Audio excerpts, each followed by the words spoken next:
Hi, Charlie here. I'm just sitting, I'm no makeup on, no lipstick, no earrings, nothing. But I just have this stirring up in my heart. I'm actually writing for Deborah's house about, let's see,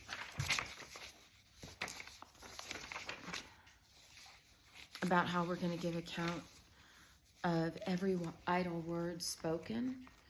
And, I was just looking up some scriptures about out of the heart a man speaks.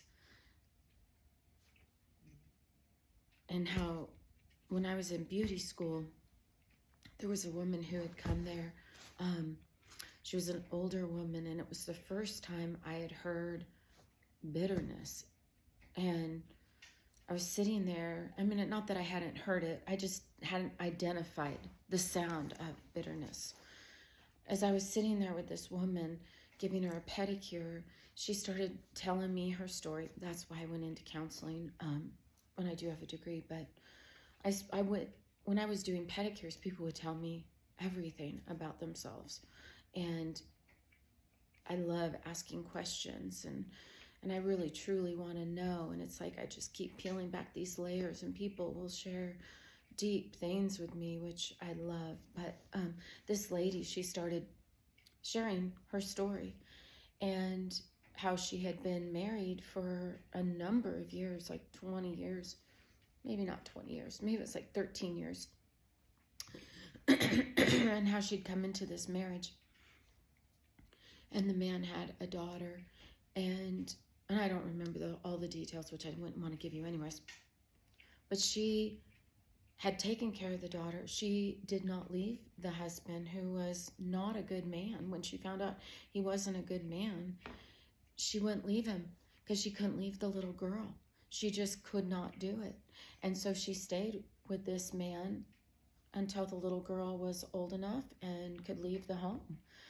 And she had such bitterness, and she was so sharp and angry. She just had a tone about her, a rigidness about her.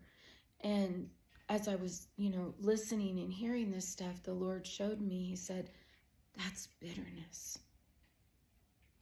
Wow. And I've remembered that, my whole life since then. There is a sound to bitterness and the brokenness inside of us. And I want to help people get that stuff out. There was a time when I came back here at the house. My kids were home. Josh and Chris were home from Hawaii. They were living on a farm there. And they came back for my mother-in-law's memorial service. And one morning, I heard Luke, he's like, Mom, do you know where my shoes are? He had to get to school. It was his last year of school. I think it was his last year of school. And I said, no, I don't know. And Josh pipes up, oh, hey, I left him at a friend's house. And he goes, just use my Crocs, Luke. And, Luke was fine with that. But I was like, dude, like, what the heck? Why would you leave your brother's shoes at somebody else's house? Like, that's not cool, and it's not. I mean, I don't think any of that's wrong, what I said. But it was the tone that I didn't realize I had. And I just, wouldn't let it go. I came back in after my son left, and I said, what's the deal? Like, that's not cool. Like, rah, rah, rah, rah.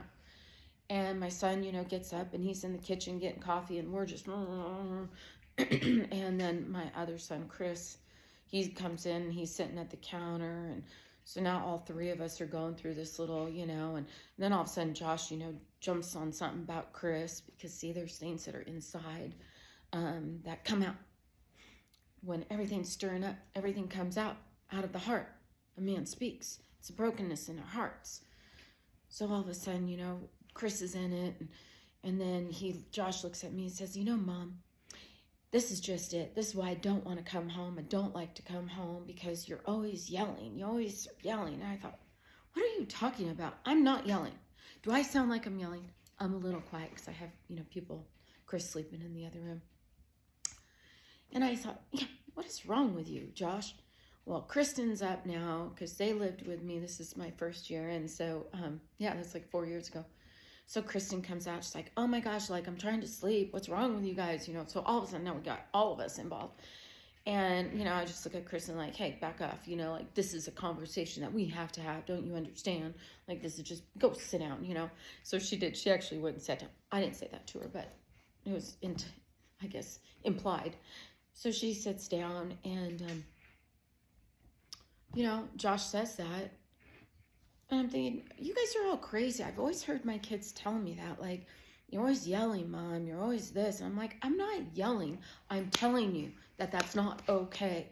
And, you know, so whatever. I'm thinking, you guys are all crazy. I used to think, I mean, when their friends came over and something would happen, I'd think, your friend is probably looking at you thinking, what are you talking about? That's not yelling. Anyhow. So we ended up resolving whatever, you know, and making amends, and Chris and Josh, and we're all in the kitchen and hugging each other and loving on each other, and, you know, because we love each other. And so at least, you know, we got to that place. Hallelujah. So when I go into Kristen, she's sitting on the couch, and I look at her, I said, Kristen, do I yell? Do I yell? I thought maybe I do and I don't hear it. What do you hear? Like, I want to know. And she said, yeah, Mom. She goes, you know, but it's okay, Mom. Like, because look, you know, and it, you know, your mom, and she justified. And it made me just break down because I didn't know I yelled. I don't want to yell. I don't want to be that person. I want to talk to my kids. I want to communicate. And if they hear me as this, wow, no wonder they're not hearing us. No wonder there's pushback. No wonder they're rebelling, because we ain't speaking their language. It's my responsibility to speak their language, not for them to be 50. I think I was about 50 at the time, a little bit older. I have to go to them. I have to create the avenue for relationship. It's my responsibility. I'm the adult in the equation. I want a relationship with my children, not enabling their stupid bad behavior, but actually caring to converse with them, to hear what they think, to see what they see. And you know what? My son Luke was absolutely fine with the Crocs. He even said that, Mom, I'm fine. He's a grown adult. He was 18 at the time, and he can speak his own mind. Oh my gosh, I had to just interject myself into the center of it all, and I had to, you know, teach my son Josh a lesson, and I had to stop. I've learned to stop. That was my first time of learning to stop managing my children and their relationships together. It's their relationship. I don't have to get in the middle and try to fix it. That's for them to learn to do together. How beautiful is that? And my children, now I can be the little buffer on the side. Like, hey, give your sister a break. Like, you guys, we're all growing. We're all learning. We love each other. I can remind them of that stuff. Like, you know, your brothers and your sisters are going to always have your back. Like, they're your biggest team members. Like, they actually love you more than anybody else.